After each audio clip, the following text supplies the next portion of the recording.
All right, Marlene is here. Hello, Marlene is here to answer some more of your questions. Here we go.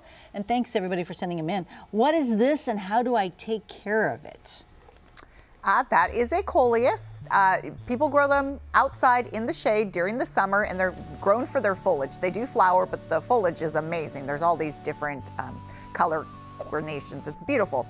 But come winter, they can freeze down and die if they're not protected, and you can move them inside, but inside, not enough light, so they get a little leggy and spindly, and you can keep cutting them back, and then in spring, move them out again. So they are perennials, but we consider them short-lived annuals if you grow them outside. So that blind is closed. Ideally, that blind is open to give it more light, and you could cut any of those pieces off, stick them in water, and they'll root for you.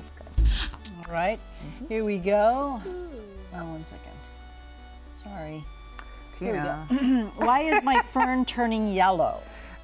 This is completely normal. Remember, older, lower leaves on any plant, as they age and they die, the plant is going to relocate the nitrogen to the new growth. So you're going to see this yellow. You're also going to see browning as the cells die off. This is an Asplenium fern, which can be grown in the wild. It grows more epiphytically, meaning on the side of a tree. So it does want to stay moist, but it wants the water to go through. So picture just in the tropics, if it raining, or in a wet forest, it raining more, so a lot of aeration, but it looks fine. So I'm not saying you need to do that, but make sure you don't have it in sopping wet soil all the time, but looks completely fine. Just pinch those leaves off as they age. You just told us a new word.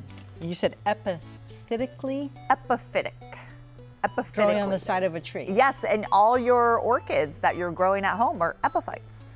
Oh. Yeah. Okay. How do you, I'm like, What? How do you spell it? E-P-I-P-H-Y-T-E, epiphyte. Meaning they don't grow in the soil, they grow attached to a tree, but they're not parasites. Oh. That's why the orchids have all the aerial roots, because they're getting moisture from the air. Yeah. And as the rain comes through, the rain's going through these pockets of debris in the canopies of the tree, which is basically like compost tea. Okay, here we go. We're taking up your time. Last question. Got this succulent in 2016. It's growing this tall stalk.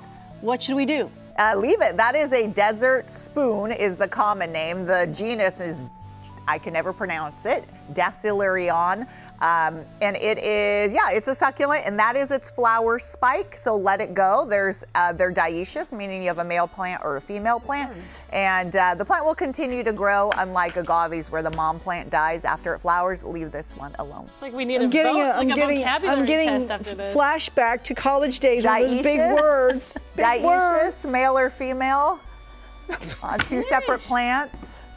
Epiphytic. Oh my gosh. All right, follow Marlene, the Plant Lady, Instagram, Facebook, podcast, there, Flower Power Garden Hour. And of course, she always will talk about roots. I've got no roots for my home. We'll be right back. Never on the ground. I've got no roots for my home. Come on,